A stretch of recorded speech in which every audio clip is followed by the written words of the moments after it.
Hey, everybody, it's Mike, and welcome back to the How Did It Happen podcast. This is a solo episode that I'm doing today. It was inspired by this book, What's in It for Them. The book is by Joe Polish. So there are a couple of neat things in this book. I think the neatest thing about this book is just Joe Polish himself. Now, I have met Joe a couple of times, but I don't know him at all. He doesn't know me at all.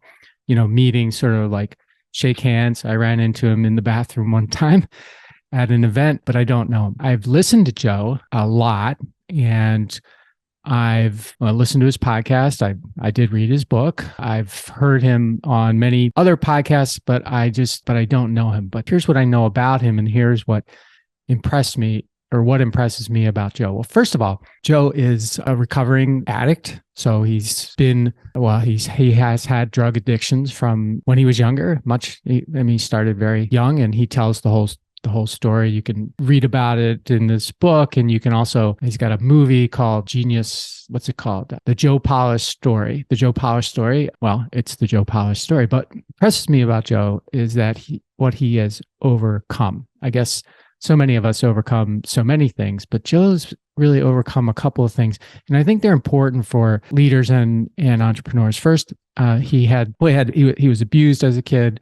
That led him to drugs and alcohol, and he was addicted for some time. School was a challenge for him as a result of that. And well, he's become not only an author, but he's also like a marketing, I guess, genius. And he runs an organization or a program called Genius Network, which is about marketing, and it's also about a lot of other things. I've never been to it, but he's done really well. He's a super connector of people. He's got a fabulous network, and he is really committed his whole life to making connections with people that can help them. And of course, that end up helping him as well. But the thing that really impresses me about Joe is that he started as his career really as a carpet cleaner. And not only did he start as a carpet cleaner, but he started as a carpet cleaner who had no money and didn't know how to clean carpets. And he, parlayed that start, and it was a very difficult start. It wasn't easy. And coming from I relate to that because I started a waste business when I was 26, and I didn't really know much about running. I didn't know anything about running a business. And so I relate to Joe's story about becoming a carpet cleaner. Really strikes me about him is not that he became a carpet cleaner, but he recognized as a carpet cleaner that he didn't know all the stuff they didn't know. And he went out and he met people and asked them for help, asked them to teach him, basically mentor him. And over time, he became, not only a successful carpet cleaner, but he also figured out how to market to grow his business. And then he sort of took all of that knowledge and became a resource to all the carpet cleaners for marketing. And then he became what is essentially I guess some people call him a marketing genius, and maybe he is. But the reason I'm talking to you about Joe is because I wanted to not only share why he impresses me, but also 4 things that I got from his book. Now, his book is about 9 genius networking principles to get what you want by helping others get what they want. And I'm not going to go through all 9 of them because you can do that on your own. But there were 4 things that I took away from reading this book. The first one was this mantra that he has is to be the person someone always answers the phone for. Be the person that someone always answers the phone for. And I think I've heard him say that before, but it really made me think, when somebody calls and you look and you see who it is, are you excited about answering that call?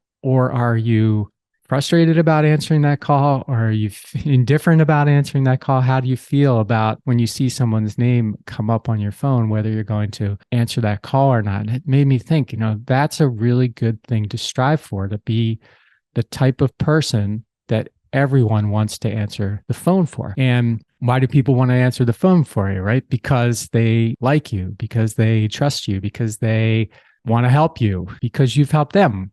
There are all kinds of reasons, but it just made me think that sharing that would be valuable to you, because if you think about you think about just picking up your phone and seeing your name on it. Do I want to answer that call? And if the answer is no, why not?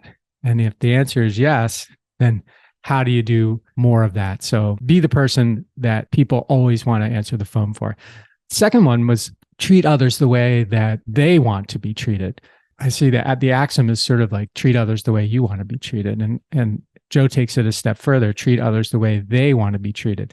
It's much harder than treating people the way you want to be treated, because you already know how you want to be treated. And that does not mean you know how they want to be treated. So when you turn it to treat others the way they want to be treated, it basically makes you do some work to discover who that person is, what makes them tick, what you can do to actually be meaningful and important to them, and how you can adapt to them in order for you to have the best relationship possible or be the most valuable that you can to the other person. So treat others the way that they want to be treated rather than the way you want to be treated. Number 3 is give value on the spot. And this is something that Joe talks about in the book, and I believe in 100%. If someone is asking me for something, whether that's by email, in person, on a phone call, on a Zoom call, whatever, and I can do that thing for that person. Well, first of all, I want to do that thing for that person. I can do that thing for that person in just a couple of minutes without much effort. I am going to do that right now. I am going to try to help that person right now, whether that's sending a text, whether that is sharing a contact, whether that is making a call for that person, whether it's stopping and helping them for the couple of minutes that they need me, or whether it's just making sure that I make a note. If I can't do it right away, that I make a note right away so that I don't forget. So what I took away from that is, and what I want to share with you is, if you can do something for someone very quickly, and do it right now. And then the fourth thing is, don't expect reciprocation. So Joe tells some great stories in this book about how he has worked with and helped people with no expectation of reciprocation. And then put it this way, it almost always comes back to benefit him at some point in his life, because when you help someone without the expectation of reciprocation, it doesn't feel like a transaction. It doesn't feel like quid pro quo. It doesn't feel like you're trying to get something from someone. But what it does do is it leaves something very indelible with the person that you are helping, where they feel like they have a responsibility or a commitment to you at some point in the future to return it. It's not something you plant in them. That person plants it themselves. And I can tell you that that's how I feel all the time. Somebody does something for me without asking, or with refusing to accept something in return. And I bank that. I put that up in my memory, and I feel like that creates not a commitment, not an obligation, but a sense of wanting to return the value to person. And unfortunately, it's not always, you're going to help people and you're not going to get something in return for helping that person. And you know what? That's okay, because that's not the reason you're supposed to be helping that person in the first place. So if you come at it, no expectation of reciprocation, no expectation of creating an obligation for someone, no expectation that you're going to get something in return, helping people is, then like a very liberating thing, because you can't go wrong. You can't go wrong. And I want to leave you with 2 other Joe-isms that I think are really fun. One is he approaches relationships with people and business relationships one of 2 ways. The first one is ELF, E-L-F, he calls it. That's easy, lucrative, and fun. Those are the types of opportunities, business opportunities, and personal relationship opportunities that Joe is looking to maximize. And then the other is called HALF, H-A-L-F. That is hard, annoying, frustrating, and lame. And those are the types of relationships, business, personal, whatever, that he is trying to avoid, or that he goes out of his way to avoid. So ELF, easy, lucrative, and fun, and HALF, hard, annoying, frustrating. If you're interested in finding out more about Joe, buy his book, check it out. I'm not endorsing him or this, except that inspired me to do this podcast. And I think you will definitely get value from checking Joe Polish out. So you can look him, you can find him anywhere. His program is called Genius Network. As I mentioned, he's got the Joe Polish Story, which is a book about him. joesfreebooks.com is a place where you can get I don't know if you can get this book there, but you can get some of the things that he has published and put out in the world. And maybe you'll find some value in it. And fun fact, he recently, with a couple of friends, bought a ghost town in Cleator, Arizona. I believe it's Cleator, Arizona. Might be fun to check that out because Joe also has a really good sense of humor, and they're going to revitalize this town somehow. So stay tuned for that. I do thank you for joining me on the podcast and investing your time in me. I hope that the investment was worthwhile for you today and that you got a little bit of value from this episode. And if you did, please share the episode, follow the podcast. If you're not following the podcast, reach out to me and give me some feedback if you'd like. You can go to my website, which is my name, MikeMalatesta.com. And until next time, maximize your greatness and make your future your property, something that you are very proud to own.